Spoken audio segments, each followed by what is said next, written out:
I've moved through and all the experiences I've had, I really get excited, and it gives me a lot of juice to share the things I've learned over the years, to learn new things from other coaches, and to talk about the things that around the game that I believe are important or interesting, because it always helps me grow and learn even further. I'm just going to open up and share my screen here. Greg, I should tell everyone, we talked about this earlier, for anyone that has questions, guys, throw them into the chat. I'll moderate the questions if they're really relevant to exactly what Jockims is presenting, and if not, we'll hit it at the end. Okay, I'm all good with the screen. Standard Zoom question. Yep, you're good. You're Green. good. Okay. First of all, I just want to I've got quite a bit of video in here that I'm going to get to, and I just wanted to, I've been videoing for a long time here, even pre-COVID. There was a time pre-COVID. So I have some video in here from before that, from before the restrictions were hardcore like they are right now, and then some with my my two boys to help work my way through the title of this presentation, which is Finishing at the Rim. Also, shout out to Claire Meadows is in there just a little bit at the end, and my great friend Bree Burgess, and coach, I call her my mentor too, because I've learned so much from her over the years. So she's in here actually right at the beginning with her kids once I get into the video section. So it's a journey coaching, and I appreciate everybody that's on here. And again, thank you for coming to listen to the things that I have to say.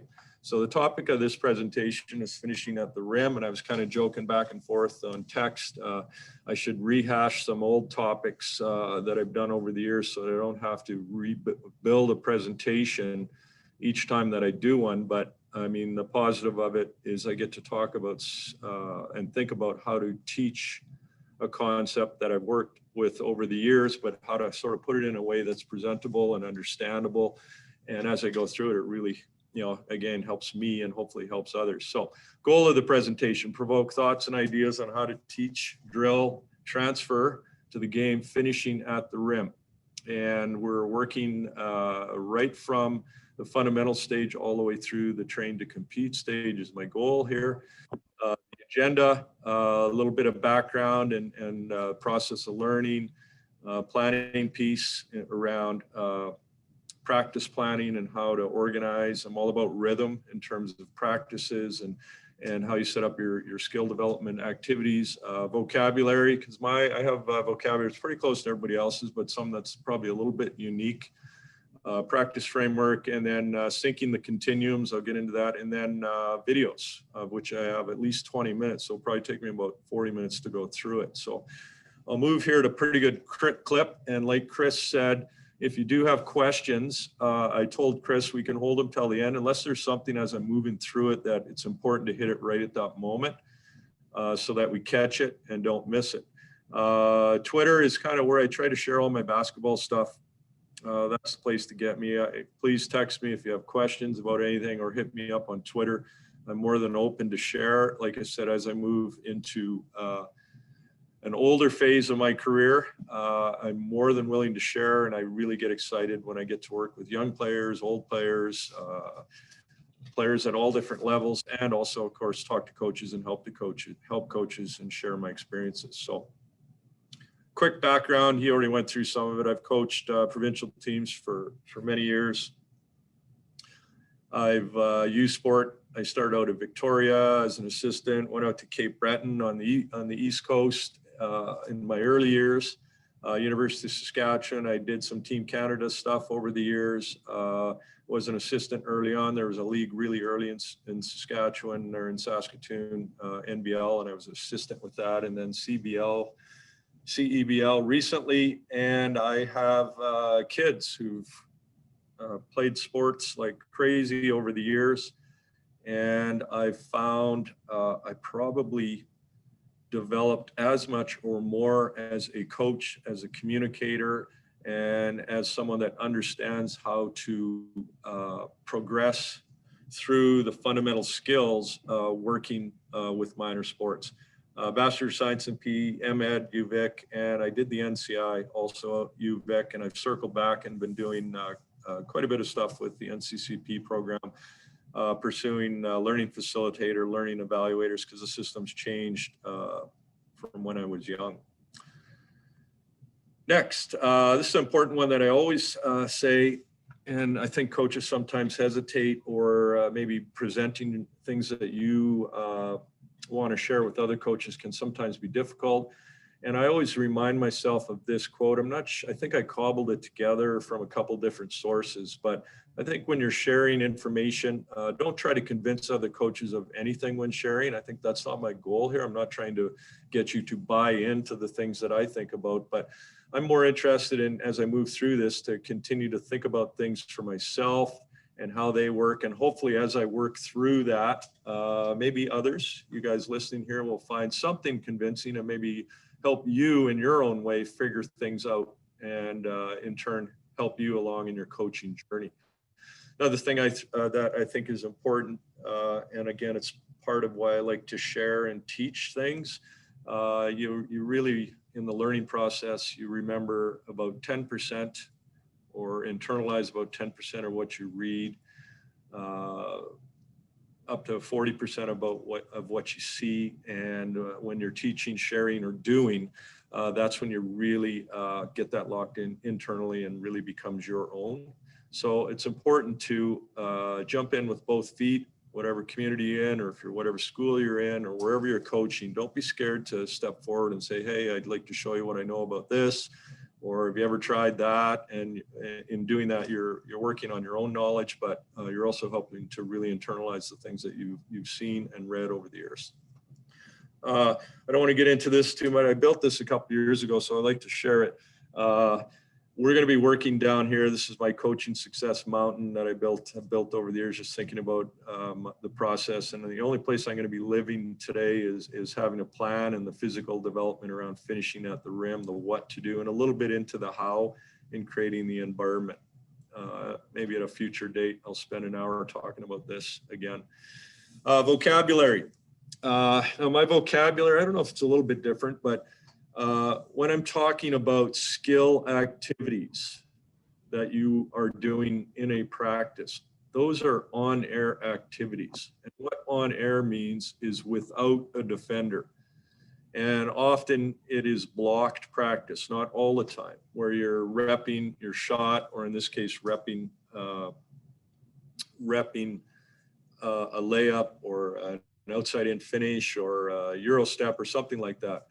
And when you're doing that, you're really developing or solidifying that motor program that's in your brain, that so you can call upon that particular action when you need it. And it's really solidified. You built up those neural connections and really have a good understanding of the skill. Drill activities are where you start to introduce a guided defender. Now, a guided defender, you put a defender in a certain place to give the advantage to the offensive player, and you're trying to limit or add decision-making to the process of skill development. And this is the continuum that you're working on. And then compete activities would be drills that are loaded with more and more decisions, and ultimately ending up with full competitive, all range of decision-making available to the person learning the skill. Developmental rhythm, something that is very important to me. So within segments in your practice, if we're working on this case on finishing at the rim, you would have a segment of practice for shooting or finishing at the rim. You would rep the skill, you would have a drill, you would have a competitive component, and then you'd have a little bit of fitness. And sometimes these overlap, of course, if you have a really high intense competitive activity that's going to work fitness at the same time. But in any drill segment, the rhythm of practice, if we're working on shooting, we're going to go skill, drill, compete, fitness, break, and then we're on to the next segment, which is going to have skill, drill, compete, fitness. And those segments in a full practice rhythm would be about 15 to 20 minute segments. And if you spend much more time on a particular area of the game than that, you're going to start to lose some of the focus of the kids, and it'll be a rate of diminishing returns. You're going to be putting in more and more effort, and you're going to be getting less and less out of it. And generally, you're going to have segments in practice that are going to encompass these 6 basic skill areas. Some of them overlap. And as you move through your season, they are going to overlap. You're going to be able to combine some of those things into one. But early on, or depending on what level you're at, you're probably going to have, for example, if you're working with at the fundamental stage with 6 to 9 year olds, you're going to have segments all the way through each of these areas. And you may only cover 3 because you only have an hour gym time. And the next time you do the others. But so you're finding a rhythm, a consistency to how you're delivering your information within a practice setting. General framework that I would work off of, and again, there's overlaps, and I kind of just talked about it, but you have a warm-up phase, and oftentimes it's good to include one of your skill development or one of your skill activities within the warm-up phase. Could be footwork, could be ball handling, maybe you have both within there. But you're working in that 15 to 20 minute range. And again, skill drill to compete, fitness break. And that's the rhythm you sort of get in for practice. This happens to be about an hour and a half practice. And you may not have all these components, but you'll likely have most. And oftentimes as you move later in the season, you'll probably have defense and offense combined. You may have passing working together with a ball handling activity and so on. But you want to find that rhythm when you're designing your skill or your developmental activities so that you don't just get stuck doing things for 45 minutes. You want to keep moving on and moving through the things that are important. And then the last thing I just wanted to, before we jump into a little bit more detail on what I'm going over here, is the long-term athlete development model, Basketball Canada. And I think they've done a great job here at really specifying and considering both chronological age and developmental ability at the particular ages. So the focus points and the things I'll try to touch on as I move through finishing at the rim, but the fundamental level, you're really focused on the ABCs, agility, balance, coordination. So you're allowing the kids to learn, to explore, to get a kinesthetic feel for what they're doing and what their body's doing as they move through skill development and develop physical literacy. So again, understanding their body, you know, what they can do, what footwork means, what balance means, all of those basics. The next stage is learn to train, generally from that 8 to 12 or 9 to 12-year-old age. You start to incorporate those fundamental movement skills into more of a sport setting and start to really integrate some of the actual skills in the game. I've lost a little bit of my stuff here. What's going on? This is not looking how it's supposed to look. Anyways, you get the idea of what's going on here. 12 athletes will be introduced to many of the technical and tactical aspects of the game. When we get into this, we'll start to show that when I'm working on the finishing. And then as far as I'm going to get is the train to compete stage, where we really start to talk about the tactical, refine the technical, and really start to talk about the tactical aspects of it. Continuums. I'm big on continuums because you're never really, it's not a stair step, it's a continuum, and you're always moving forward and backward, and there's flexibility within it. But the long-term athlete development continuum, as you're moving through skill development, fundamentals, learn to train, and so on. And then the continuum of development, and this is where some of my terminology comes in. So you have the skill activities, which is generally the block practice, blocked random, again, continuum, depending on what you're working on. Blocked random would be on-air activities, but for example, finishing at the rim, you are not doing consistent 1 foot takeoff, extend and finish. Maybe you're doing an extend and finish, and the next time through you're doing outside in finish off 2 feet, then you're doing a rondo, then you're doing a Euro step. But so you're randomly developing the motor program that you need to call upon.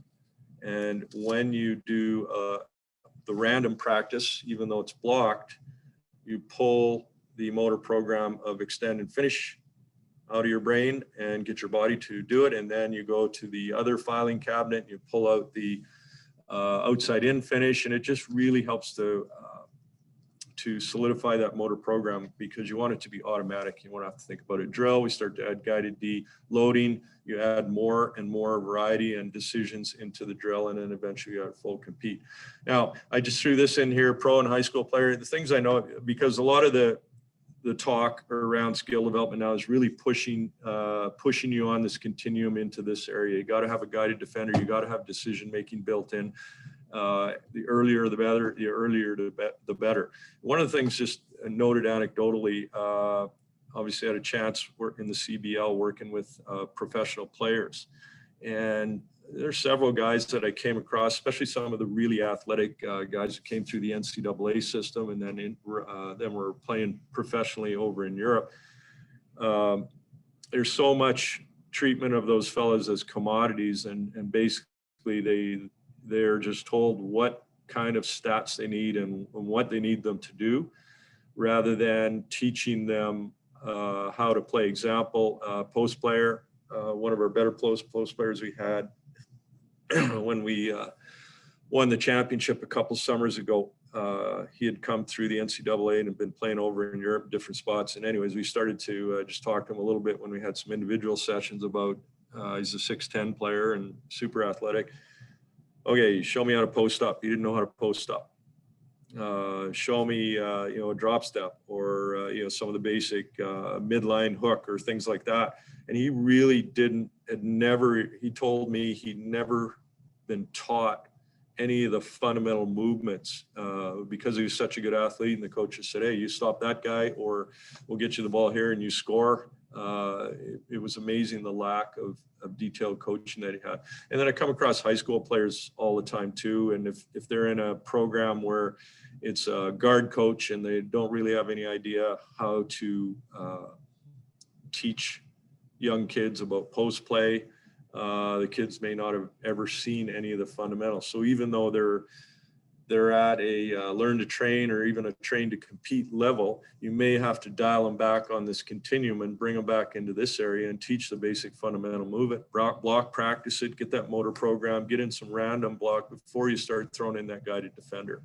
And I think that's important to understand, because a lot of the stuff you'll come across is that basketball decision making and getting those decisions built in early.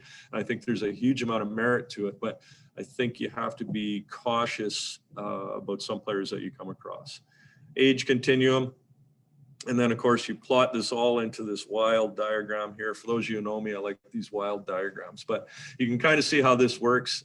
Fundamentals, and you could be living anywhere on here because there's competitive activities that you can do at this age level. You're restricted and based on what you're working on, and you slowly climb up and then you slowly climb up the ladder here. You're slowly moving forward in age, and then you're deciding where you need to be on this continuum as well.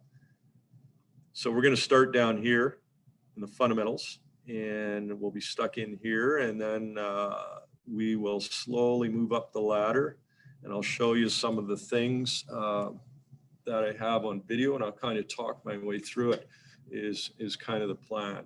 Any questions at this stage, Chris, that I need to hear about? No, I think you're good right now.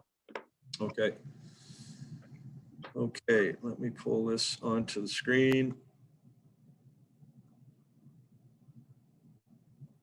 All good? Good, yeah.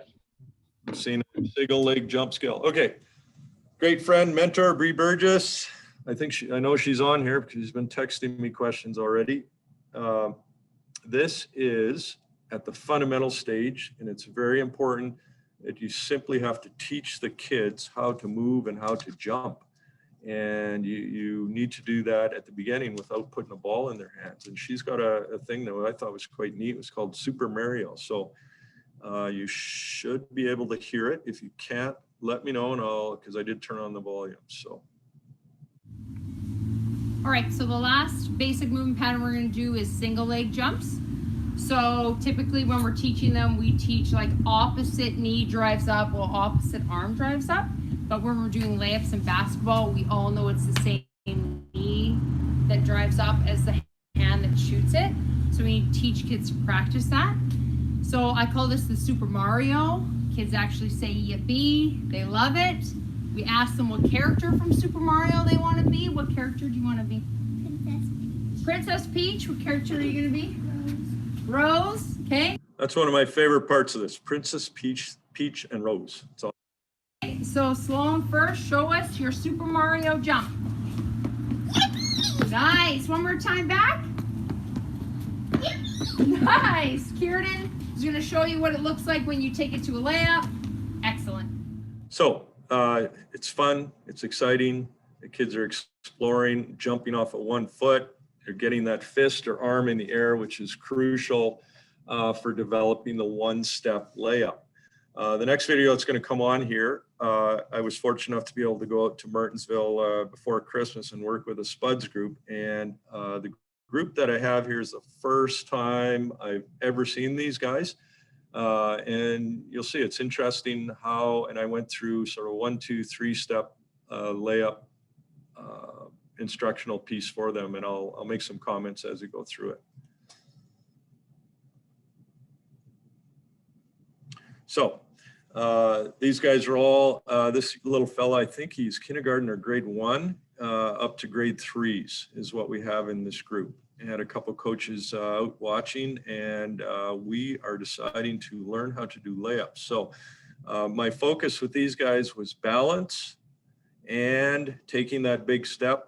So we start 1 step away, then we move to 2 steps, then we move to 3 steps. And as I teach this, I give them only 2 key points about balance and which foot they need to step with, and then the knee drive. And I don't talk at all when I'm talking to them about how to shoot the ball at this particular point, other than just shoot the ball. So it's interesting to watch these guys, and I'll kind of let it go about how they explore the information that I'm giving to them.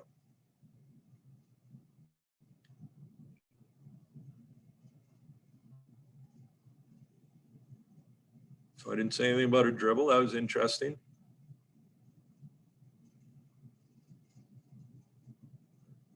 Keep an eye on this little guy because he does some serious exploring of his body and gets a feel for it. And he corrects himself even after the 2nd or 3rd time. It's kind of neat to watch. It was great on that first one. Great step, great jump.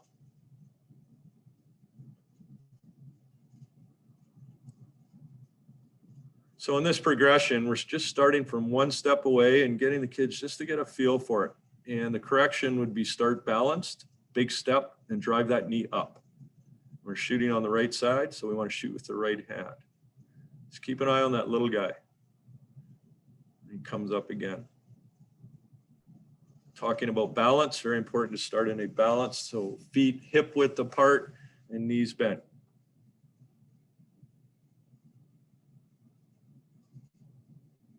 And again, this is the first time I ever have met any of these kids or talked to them. And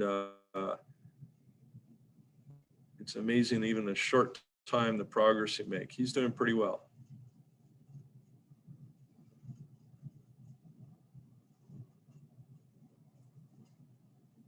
So if you've kind of kept an eye, there's a couple of kids that have a pretty good feel for what they're doing there.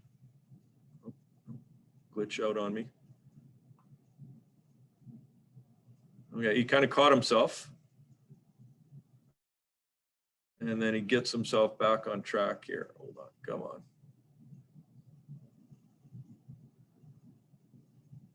Okay, so that was kind of a neat process. Now we move it back a little bit and see how they handle this. So we move it 2 steps away. Now, instead of stepping with the left foot, we're talking about balance, and we start with our right foot. So I'm giving them the information here, showing them the balance position. Then we're going 1, 2, and up. Nothing about how to shoot it other than we'd like to shoot with the right hand. 1, 2, and up, pretty good. So it's a good process to go through. And of course, I don't have the video on here from the left side, but of course we would go both sides as we move through this.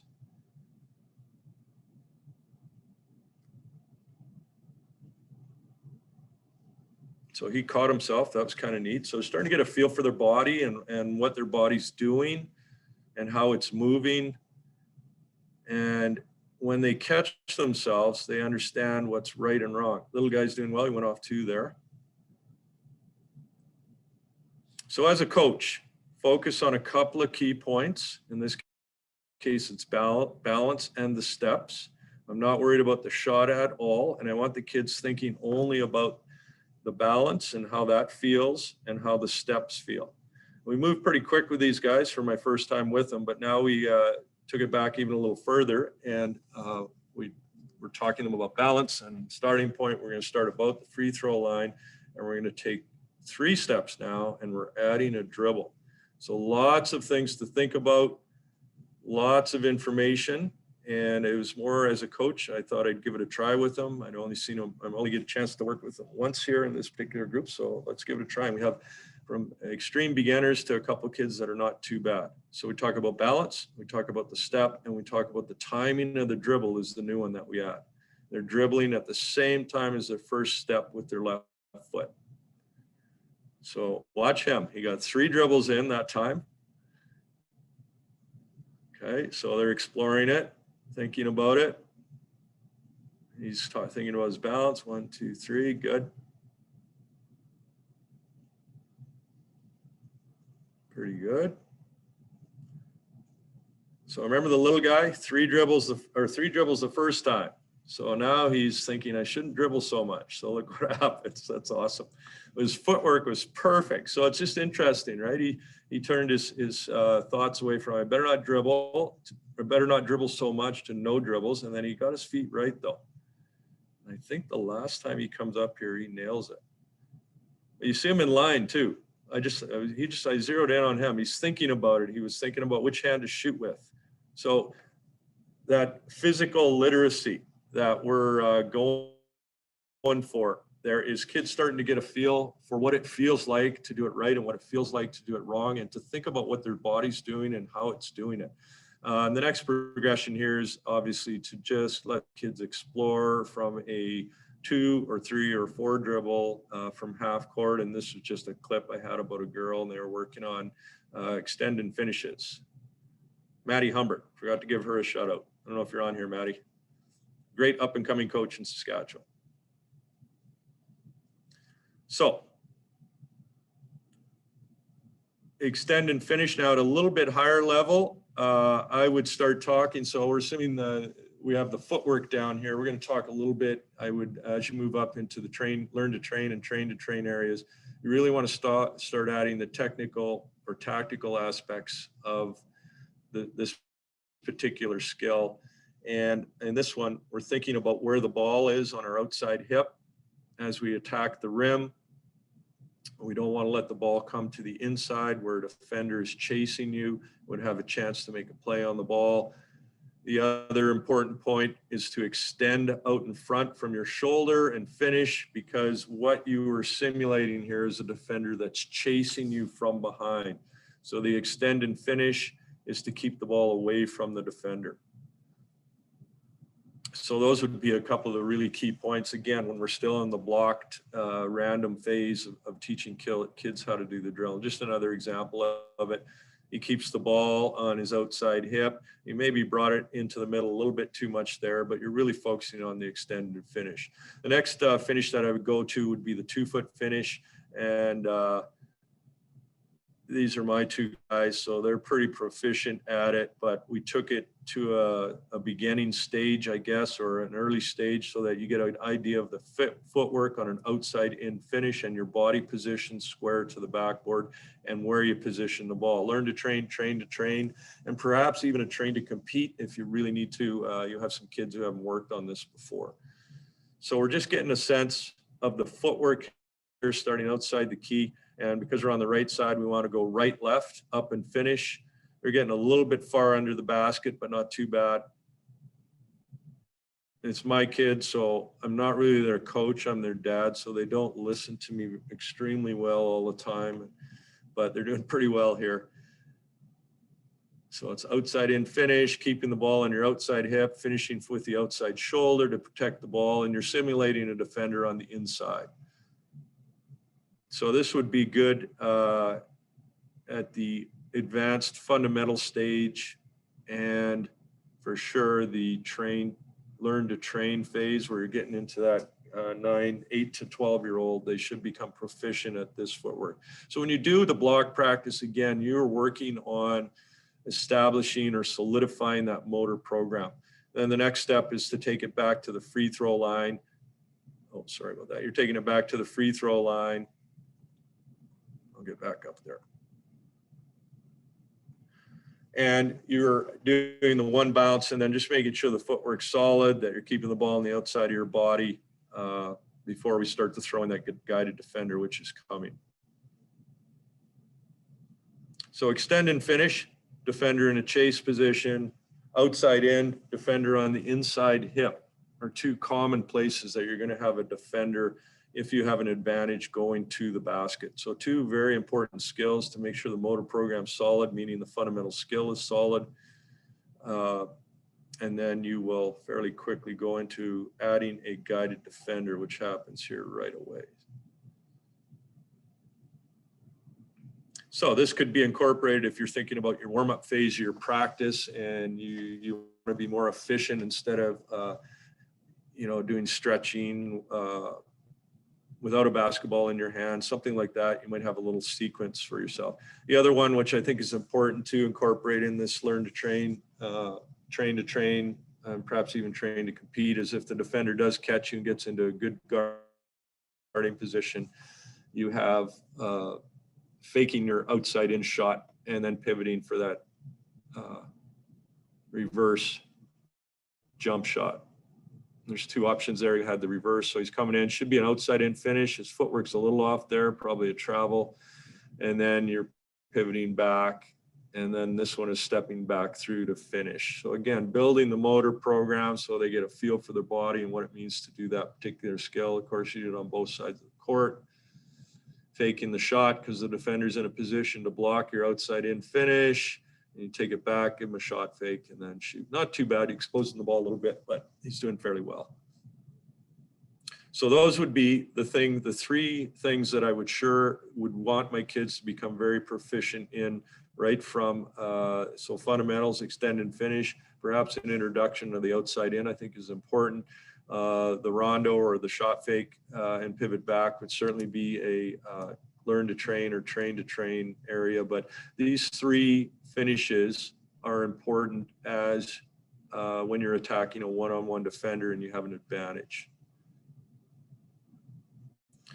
So now we get into the drill phase where you start to add, and I've got some of my favorites in here. So this is a great one here. So they're on the 3-point line. We're going to simulate. So this is a guided defender. Here's Rylan, my older son. He's in the trail position.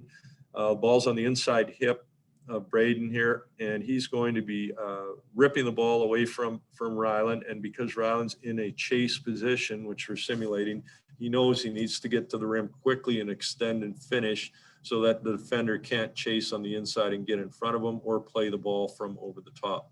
So you can see what's going on here. It's a great drill, and it really restricts.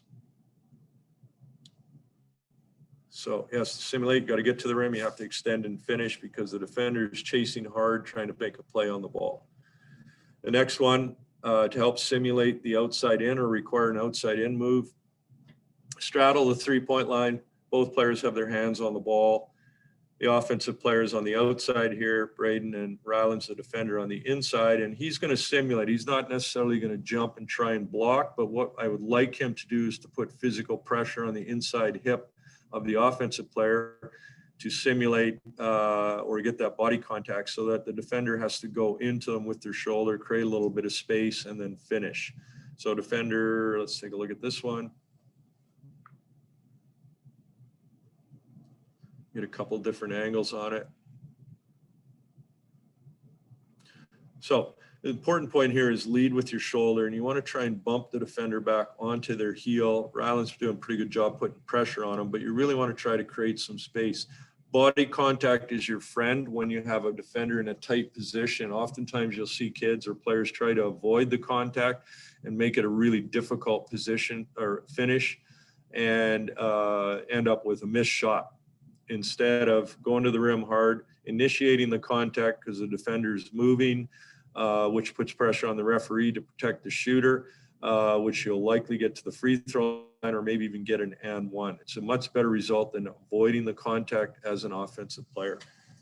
See a couple more pretty good ones here. I think Ryland does a really good job here. And if this first step, if you can step in and cut the defender off and get them on your back, you may be able to do an extend and finish.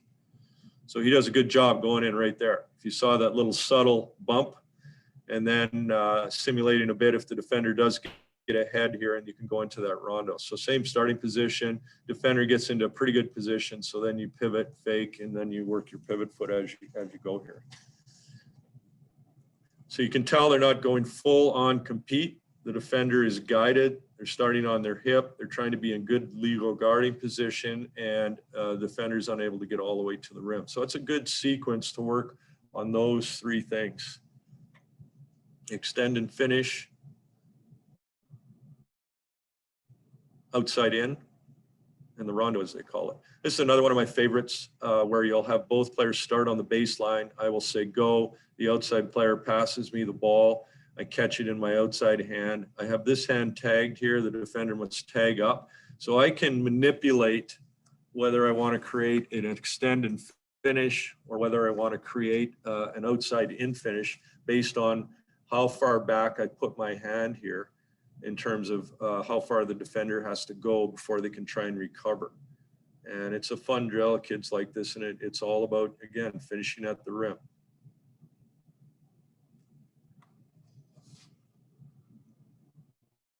So that one, he's lots of space. He made the decision to extend and finish because he had a lead. The hand's a little closer. Defender's on his hip, so he decides to go outside in. You can also add another aspect to this drill is you can put the ball in your inside hand, and the offensive player reads then. It's like they're curling off of a screen, off of a down screen. They're going to get a catch from the top. The defender chases, and you get into an extended finish situation here. So another great drill. There's only 3 of us on the court, and we get a whole bunch of work done, but you can do this pretty well if you have a couple coaches and you get both ends of the floor. Really efficient use of your time in terms of working on finishes. So I vary it quite a bit there. It really starts to get lots of decisions. So if I hold the ball in the right hand, they have to make the reads. The defender has to read, and I can also hold the ball in the other hand, and they have to make the quick reads on that. Greg, I got a quick one for you here, I think. Yep. Section. Just a question here on the step through. Are they working on the reverse and ducking underneath the defender, so both moves, or are you emphasizing one at a time? Is the question they're asking.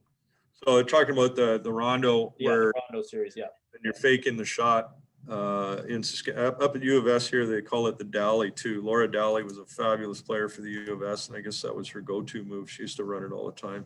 So anytime I'm working with the girls, especially the Husky girls, and anyways, this is an aside. If I ever call it a rondo, I get corrected. That's called a Dally. So what you like.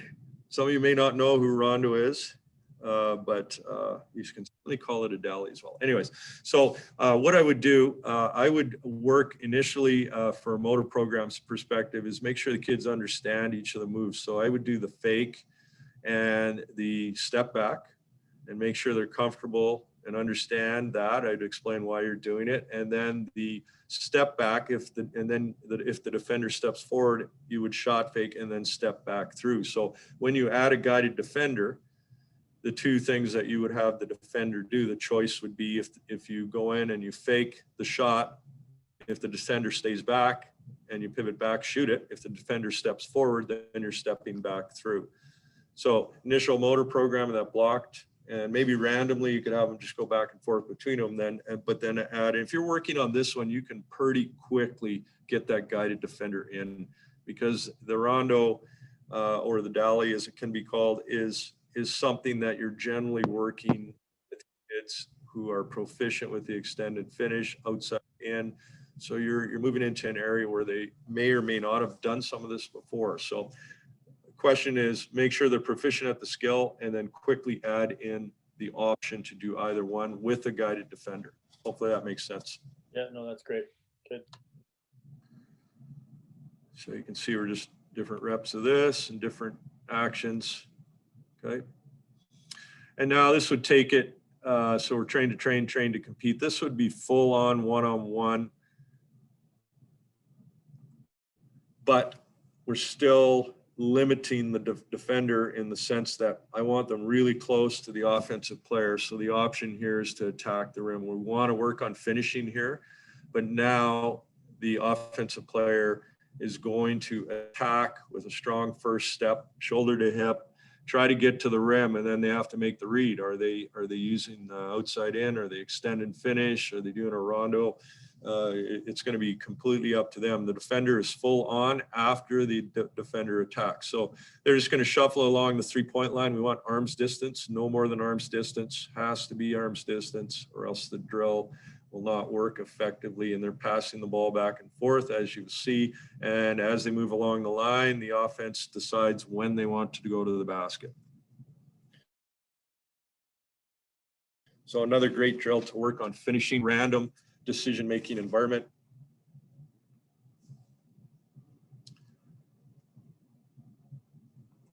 So one of the things to emphasize here, I don't know how good a job Braden does here. We'll see. The first one, you really want to talk to the offensive player to the defender's hip and really go try to make their first step right by the defender's high foot and try and get that shoulder to hip relationship as you attack the rim. If you go wide here in what's called a banana cut or take it to the rim, then you give the defender a chance to recover. So you're looking for straight line drives whenever you can get them. The straight line drives at this level eliminate the on-ball defender or hopefully get them into trail or a hip position and getting to the rim more quickly. And we're going to work on some finishing versus help side D here right away. Getting to the rim quickly and efficiently on one bounce will put pressure, great pressure on the defensive team to support or help that drive, which is what you want. You want pressure, you want late help or no help so you can get to the rim and finish. We'll talk. So first step was okay, but allowed Ryland to get back into a good guarding position.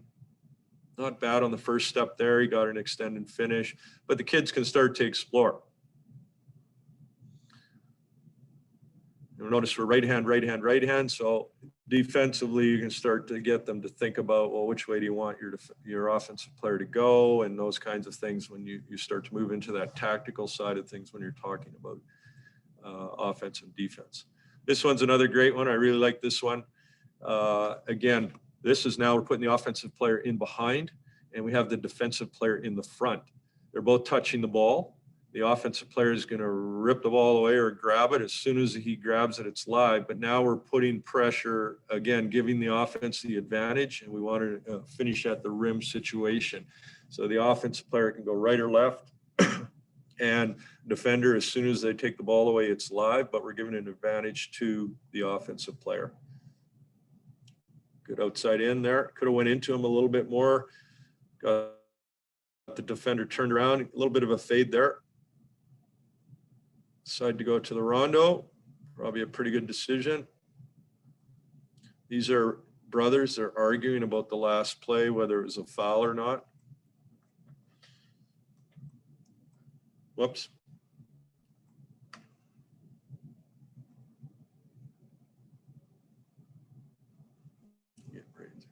So you can have some good one-on-one situation. Kids can have a lot of fun. And you're really emphasizing trying to use one of those finishes and making those decisions. Some pretty good pivot action there by both the boys, so it's pretty good. So lots of different angles here, but you can have a lot of fun with that one. You can play from the wing, you can play from the baseline, you can play from the top. If you got 6 hoops and 12 players, what a great efficient use of time to have 2 players at each basket if we ever get out of this pandemic. And they can play one-on-one again.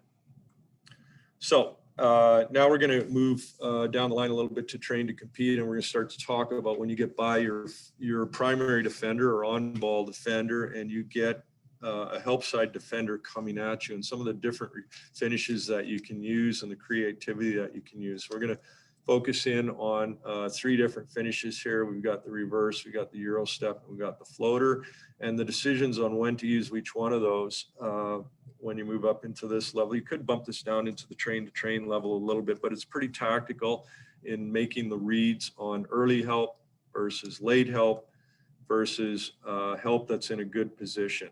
And each of these different finishes, you want players to make the right read. So this would be just ensuring that the kids have the motor program and the skill. They're attacking the rim, and instead of finishing on the front side, they're going to take it underneath the rim and use the rim to protect the shot.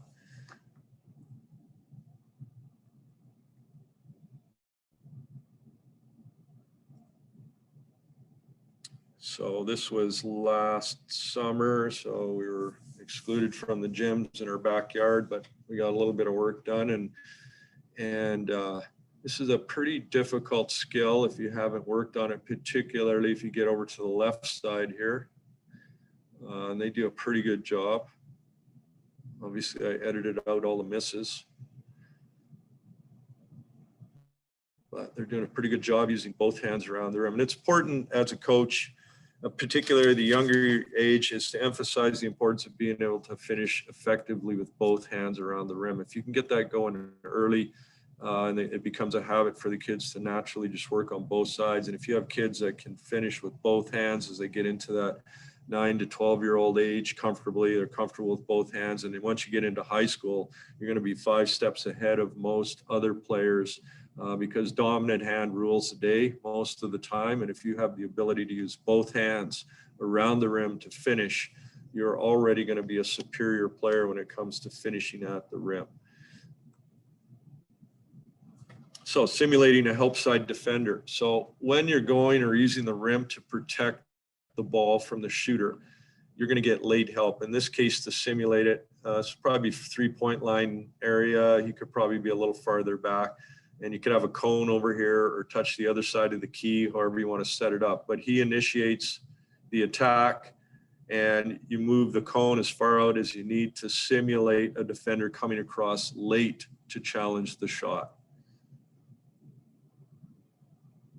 He's coming across late. Offensive player reads it and goes under the rim to use the rim to protect. So we're just pointing that out. So we're getting help defenders.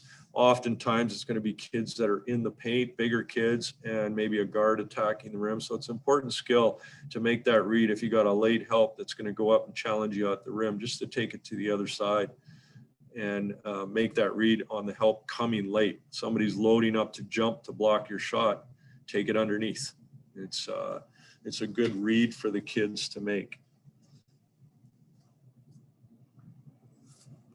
The next one is a Euro step, and the help defender comes really early, and you're getting help at the dotted circle, or even up near the free throw line, maybe not quite that high, but you're getting a really aggressive help side defender that comes at you quick and hard. And Euro step is a good finish to become proficient at when you get that help side. So all of this is assuming you've either beat your on-ball defender or you have some open court in front of you. So the first step here is to simulate. So the help side defender is coming up early and hard, and we're talking about the Euro step and stepping around the defender and finishing. So we want to come at, help defender comes early. We're going to jab step with our first layup step, and then we're going to really make an effort to step right by the hip and past the defender and then finish. Pretty good job there, Rylan. So the other emphasis point here is protecting the ball by coming over and keeping it away from the defender. It's a pretty good job there. So then you add in your guided defender, and you really want to, I should have maybe had a cone here or a chair as well, but we want the defender to simulate coming up early and hard. So we start the offensive player, instead of at the 3-point line, maybe we're 2 or 3 steps back, and we have the same situation where the offensive player is going to step over and then step over and then come in into a help position. Oops. Sorry about that, folks.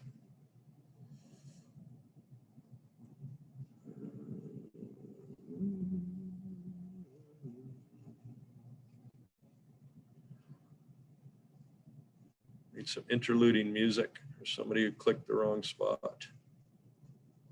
Didn't have it queued up for you. I'll get it next time. Yeah. Okay. So you can see what we're doing here. You just get a replay of that. And then we add the guided defender. Again, cone, touch the other side of the paint. So we really want the defender, as a guided defender, to step early and hard here. And then we get the Euro step, and in this case, the left-hand finish, which is awesome. So first hard step, coming at the rim, keeping the ball away from the defender. D comes up, early help, early aggressive help. And then the offensive player makes that jab step and then really keeps the ball high and away, and then really trying to extend that second step to get right off the hip of the defender and hopefully eliminate them from the play. This particular one, Braden does a pretty good job.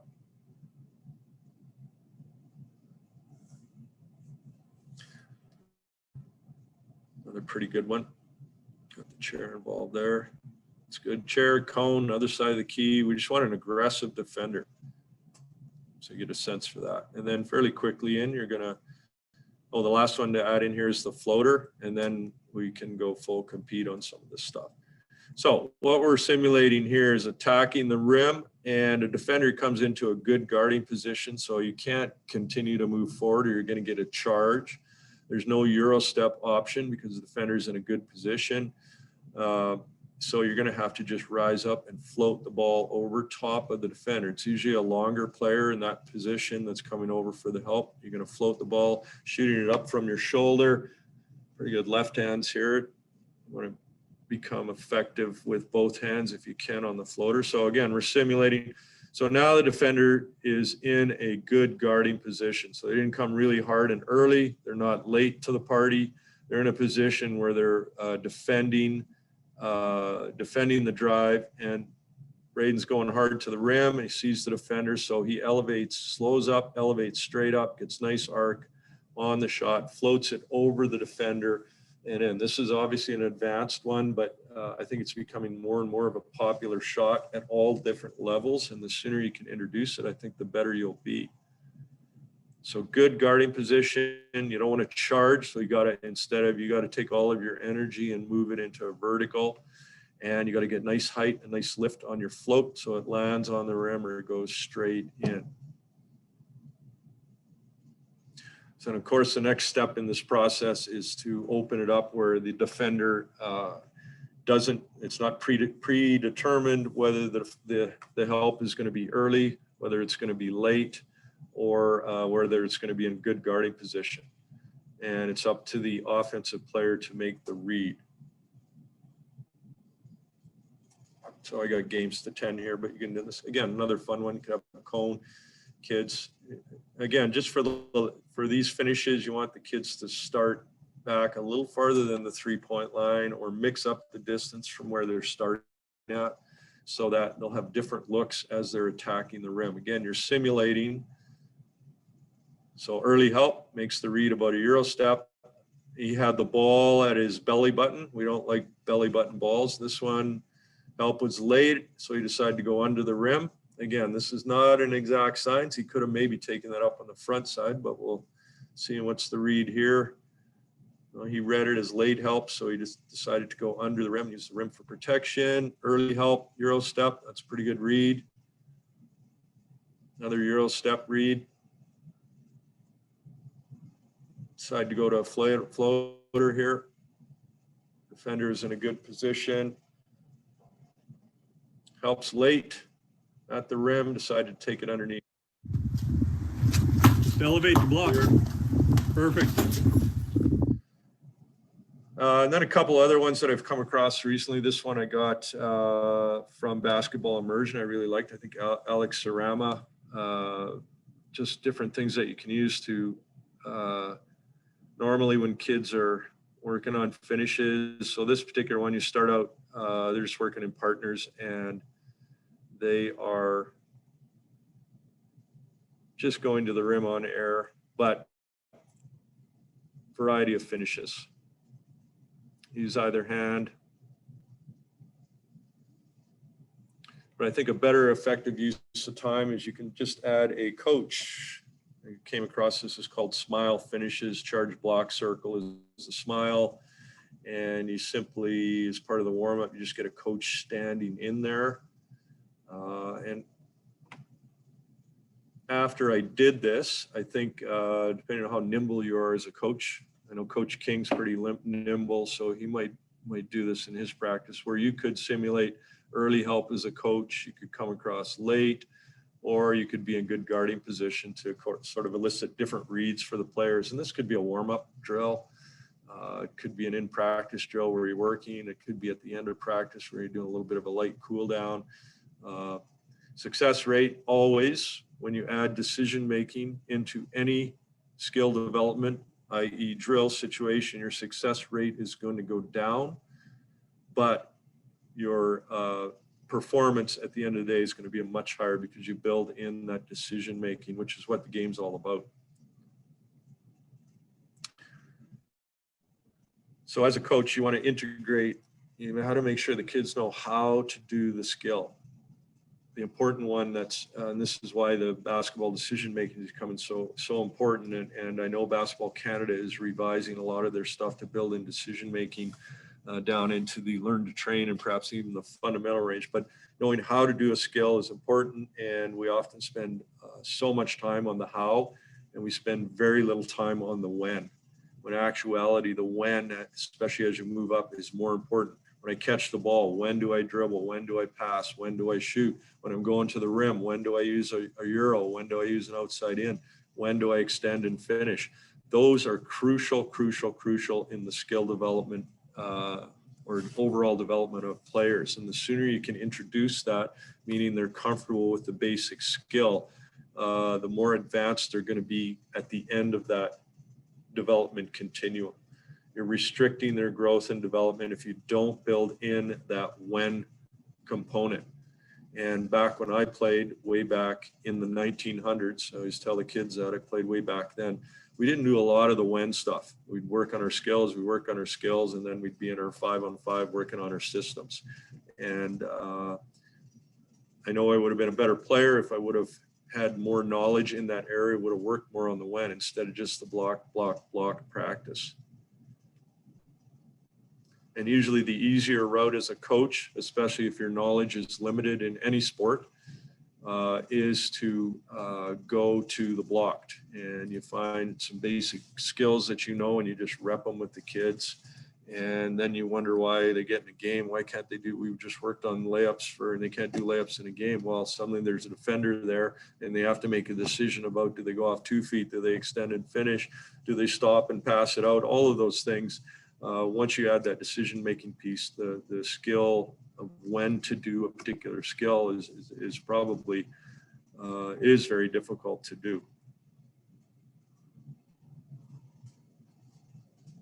Coach Eric, forgot to give you a shout out. I don't know if you're on here. Shout out to Coach Eric M.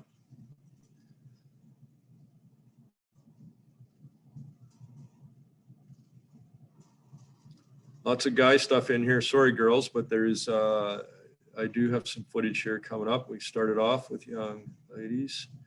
And this is a great drill that I saw. And this shout out to Claire, and Bree was here as well. And Carly, Coach Carly was here as well. So this was a great drill that they were doing. And I think we're working on finishing, but they were working more, I think, on the decision of when to pass and when to finish. So we have 2 dots out here.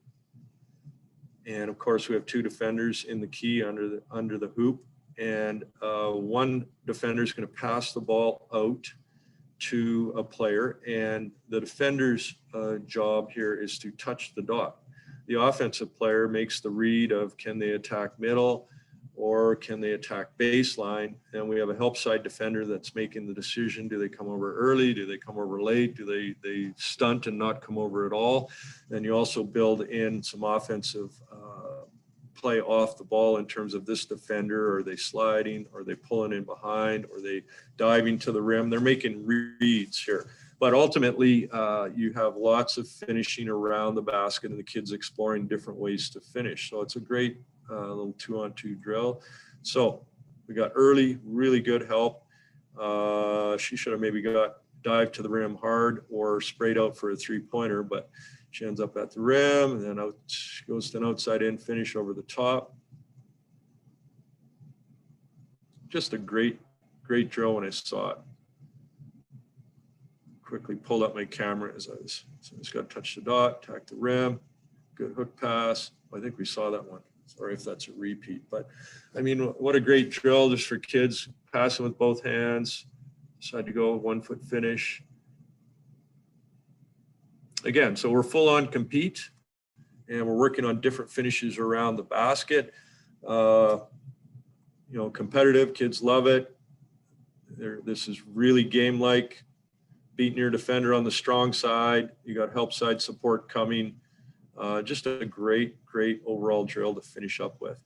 So just to come back to hopefully pull this all back, and thank you. This was fabulous for me just talking through all of this stuff. Obviously, I don't sit and talk through the presentation, but helped me to solidify a few more things in my mind and added a few more questions about, you know, how would I do that better, or how should I incorporate that, talking about the block versus random. And I'm still, as I move through that in my mind, I hear the talk about, you know, we got to add in those defenders and that decision-making piece. And then the old school world always pulls me back a little bit to that blocked. Well, I mean, the kids got to really understand through some block practice, the actual motor skill or the motor program in their brain so that they can execute the skill. But then, I don't want to spend too much time on that, because the when to do that skill is so important that you don't want to neglect that. And even though the performance is going to struggle early, how quickly do I put that decision making in? I struggle with that all the time at each of the levels. Fundamentals, as I was working with kids at the really young ages, I tried to build in decision making early, and I think it helped the kids that I've worked with over the years to become more dynamic players as they moved along. So I think it's important to build it in, but how much you get in there, it's kind of, you know, based on the skill level of the kids. So you can see this kind of feels okay to me in my mind as I look at this and the continuum of full random, all on compete to the guided. Getting those defenders in there is so important, and building that motor program. And where you kind of here, I think you're sliding back and forth. They gave that pro example and the high school example. So the professional player was up here. He's in the train to win. It's all about winning. So should we 100% be in a competitive situation? I would argue no. You should be over here for some things, and other things he's proficient at, you would be in this area. So you're going to constantly sliding around depending on what you're working on. You're going to be skewed more to this side at that level. But there's going to be a time when you slide back here. I'm speaking to the blue line. So just all things that you have to think about. So just to pull it all back in.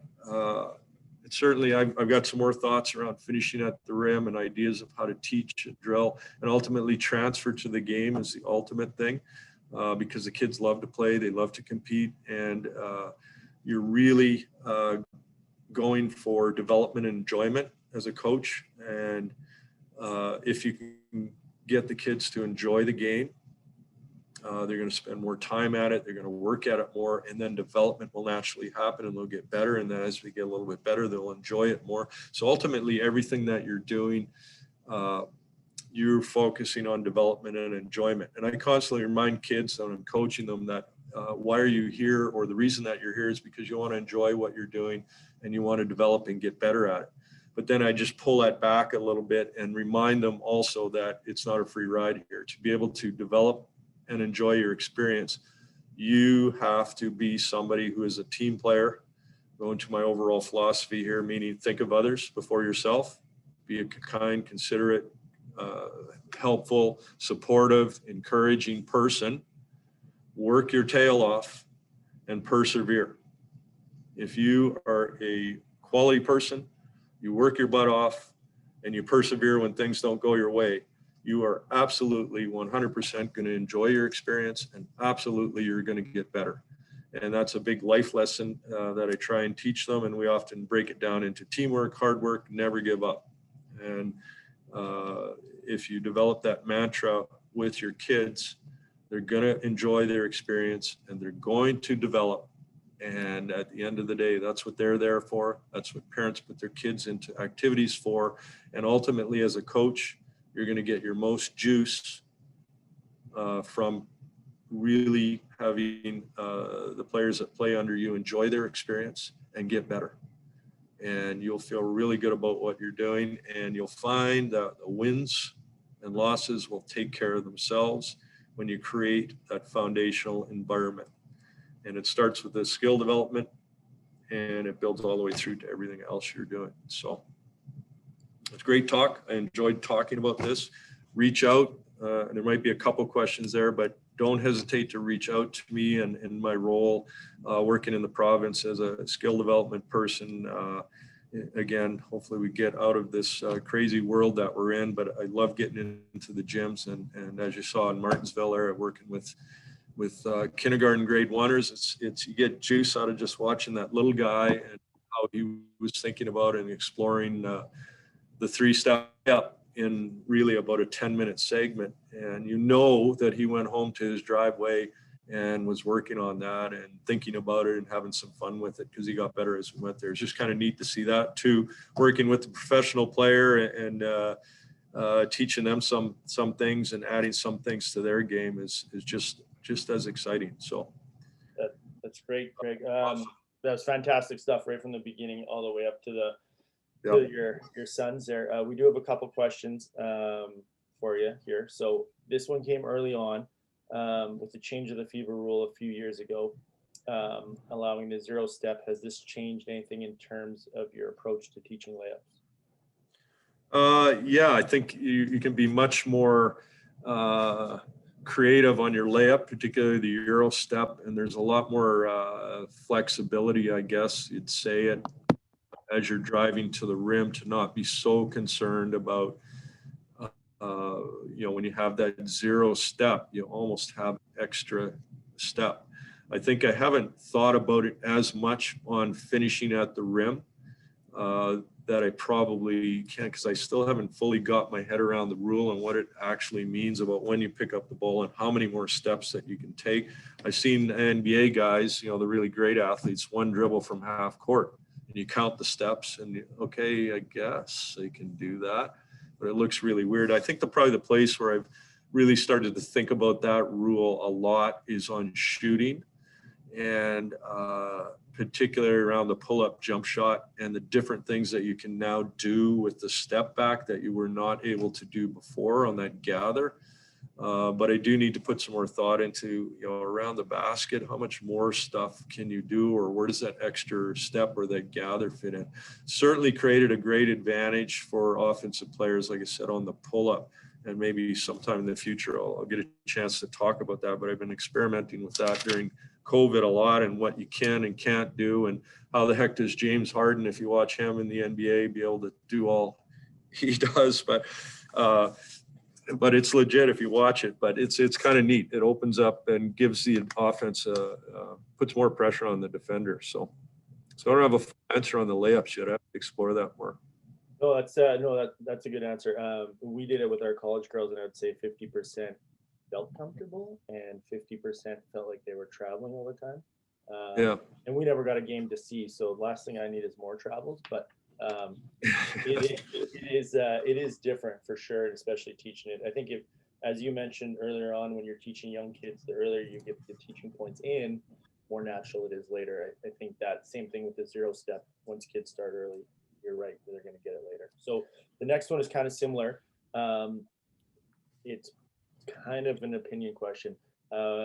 Would you teach the Euro step to young girls around age 12? Just wondering about their lack of knee strength stability, and if this is all right. Your thoughts on that, having coached some girls? Well, I've coached, if anybody's familiar, I coach a lot of girls because my daughter's my oldest, and she was pretty dedicated to the sport from a young age. So my answer about coaching girls and guys is I didn't coach them any differently. I challenged them in very similar ways. And I found they enjoyed the environment just as much as the boys did. So I think leg strength, if you're, you may not have as much explosiveness, but in the 9 to 12-year-old age range, there's no difference in athleticism or strength. When you get into the high school level, 12, in the puberty and things like that, in some respects, 12, 13-year-old girls can be stronger than 12 and 13 boys in some cases. But obviously leg strength, if there's an issue, get your legs stronger. I don't think if you're worried about injury and holding kids back, you're limiting their development. I haven't seen in my time girls get any more injured from those kinds of activities than we would boys. And if you're training and working and developing that skill from the beginning, I think the strength and athleticism is just going to come along with the skill development as you perform those. So my response to that is I wouldn't treat them any different as you're working through skill development, fundamentals, learn to train, train to train. And they might get ticked off if you treat them different. You shouldn't. You're just as good athletes as can perform just as well. The game changes. It becomes a little bit more horizontal as you move up into the train to train, and for sure train to compete, meaning the boys can elevate a little bit more. But in terms of the strategies, tactics, and decision making, in my opinion, very similar. That's perfect.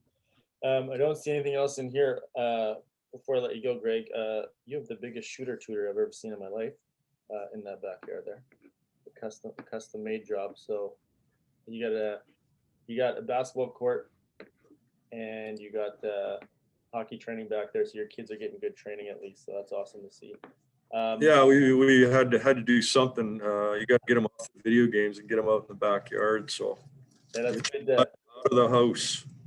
Yeah, I'm gonna put that to good use. Well, thanks for coming on today. Yep. And fantastic as always. And for all you guys, hopefully you took down Coach's information.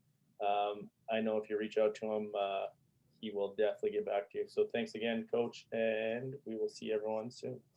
Thanks, Mert. Thanks. Who else on there? Bree. Thank you, everybody. It was lots of fun. See you again. See you in the gym soon.